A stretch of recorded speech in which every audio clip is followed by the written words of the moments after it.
Hallo, heute möchte ich mit euch Deutschland ein Wintermärchen von Heinrich Heine lesen. Heute Caput 4, Kapitel 4. Zu Köln kam ich spät abends an. Da hörte ich rauschen den Rheinfluss.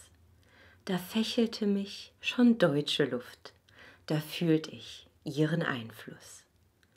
Auf meinen Appetit, ich aß dort Eierkuchen mit Schinken. Und da er sehr gesalzen war, mußt ich auch Rheinwein trinken. Der Rheinwein glänzt noch immer wie Gold im grünen Römerglase. Und trinkst du etwelche Schoppen zu viel, so steigt er dir in die Nase. In die Nase steigt ein Prickeln so süß, man kann sich vor Wonne nicht lassen. Es trieb mich hinaus in die dämmernde Nacht, in die widerhallenden Gassen. Die steinernen Häuser schauten mich an, als wollten sie mir berichten, Legenden aus altverschollener Zeit, der heiligen Stadt Köln Geschichten. Ja, hier hat einst die Klerisei ihr frommes Wesen getrieben.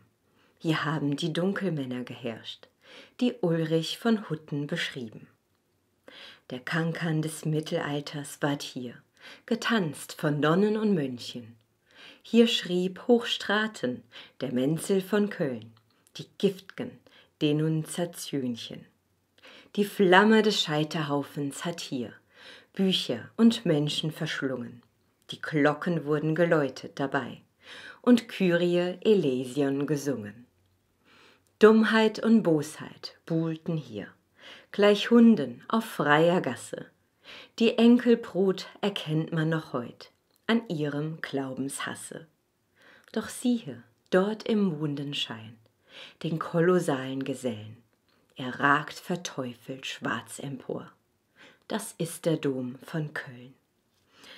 Er sollte des Geistes Bastille sein, und die listigen Römlinge dachten, in diesem Riesenkerker wird die deutsche Vernunft verschmachten.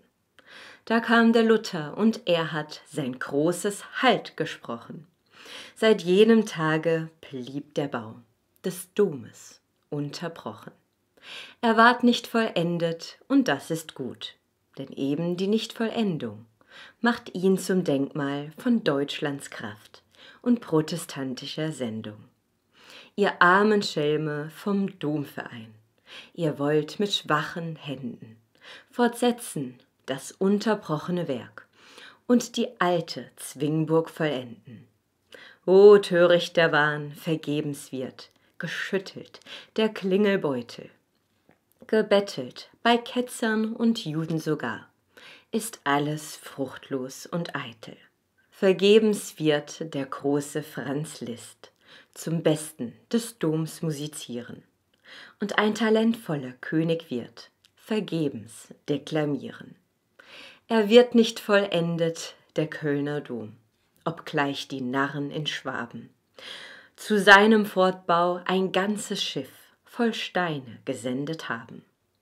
Er wird nicht vollendet, trotz allem Geschrei der Raben und der Eulen, die altertümlich gesinnt so gern in hohen Kirchtürmen weilen. Ja, kommen wird die Zeit sogar, wo man, statt ihn zu vollenden, die inneren Räume zu einem Stall für Pferde wird verwenden. Und wird der Dom ein Pferdestall, was sollen wir dann beginnen mit den heiligen drei Königen, die da ruhen, im Tabernakel da drinnen? So höre ich fragen, doch brauchen wir uns in unserer Zeit zu genieren? Die heiligen drei Könige aus Morgenland, sie können woanders logieren. Folgt meinem Rat und steckt sie hinein in jene drei Körbe von Eisen, die hoch zu Münster hängen am Turm, der Sankt Lamberti geheißen. Der Schneiderkönig saß darin mit seinen beiden Räten. Wir aber benutzten die Körbe jetzt für andere Majestäten.